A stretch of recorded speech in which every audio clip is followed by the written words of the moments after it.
இயேசு உங்களை நேசிக்கிறார். இந்த நாள் வேதாகம தியானத்திற்கு உங்களை அன்புடன் அழைக்கிறேன்.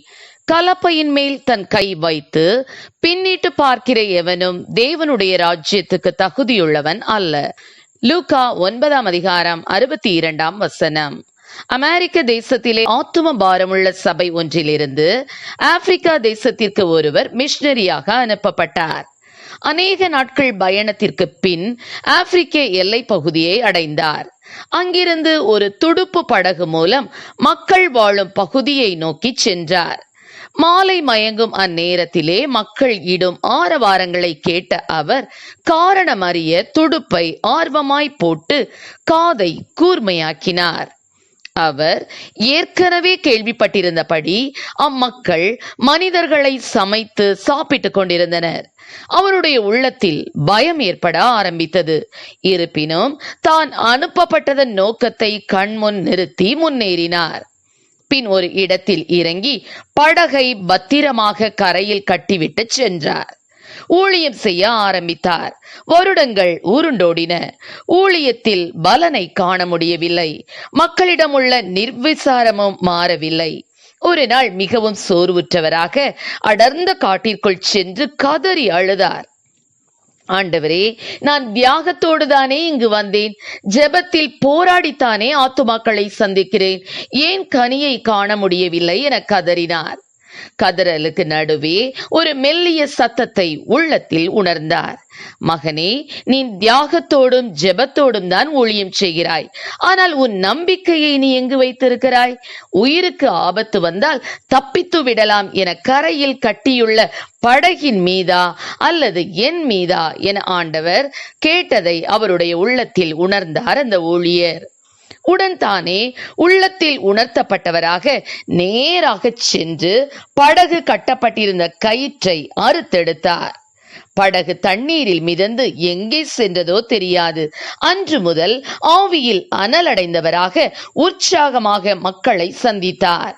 தேவன் ஆத்துமாக்களை கொள்ளை பொருளாய் அவருக்கு கொடுத்தார்.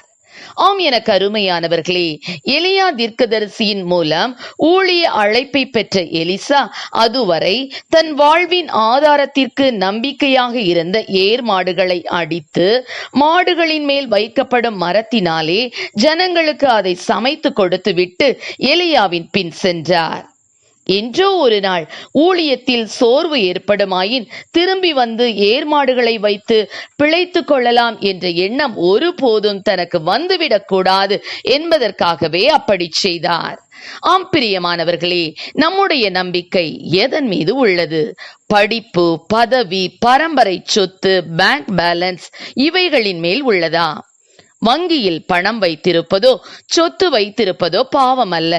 ஆனால் அதன் மேல் நம் முழு நம்பிக்கையையும் வைக்கும் போது அது பாவமாகிறது. தேவனும் வேண்டும் உலகமும் வேண்டும் என்று விட்டு வந்த உலக காரியங்களை பின்னிட்டு பார்க்கிறோமா? கலப்பையின் மேல் தன் கையை வைத்துவிட்டு பின்னிட்டு பார்க்கிற எவனும் தேவனுடைய ராஜ்யத்துக்கு தகுதியுள்ளவன் அல்ல என்று இயேசு கூறினார் அல்லவா? தேவனுடைய ராஜ்யத்திற்கு தகுதியுள்ளவர்களாகும்படி நம்மை தகுதிப்படுத்துவோம்.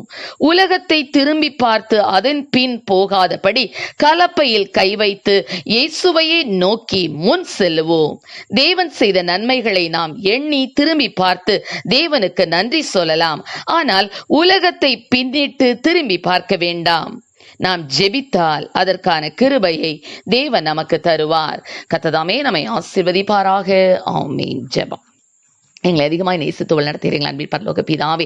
அப்பா ஸ்தோத்திர, கிறிஸ்தவ ஜீவியத்தில் அப்பா ஊழிய பாதையில் ஆண்டவரே, அப்பா ஸ்தோத்திர ஆண்டவரே, ஸ்தோத்திர அப்பா காலடி எடுத்து வைத்த பின்பு ஆண்டவரே இந்த உலகத்தை பார்த்து ஆண்டவரே பின்னிட்டு திரும்பி புகாத படிக்க என் தேவன் அப்பா ஒருவருக்கு முன்னேறி செல்லக்கூடிய கிருபைகளை ஆண்டவரே கொடுக்க வேணுமாய் ஜெபிக்கிறோம். ஆண்டவரே, தேவன் அழைத்த பரம அழைப்பின் பந்தய பொருளுக்காக இலக்கை நோக்கி தொடர்ந்து ஓடுவதற்கு அப்பா ஆண்டவரே நீர் கிருபை கொடுப்பீராக. ராஜா லோத்தின் மனைவி போல ஆண்டவரை பின்னிட்டு திரும்பி பார்த்து ஆண்டவரே அப்பா ஸ்தோத்திர ஆண்டவரே தன் ஜீவியத்தை இழந்து போகாத படிக்க ஒவ்வொருவருக்கும் ஆண்டவரே முன்னேறி செல்லக்கூடிய கிருபைகளை கொடும். ஆசீர்வதியும்.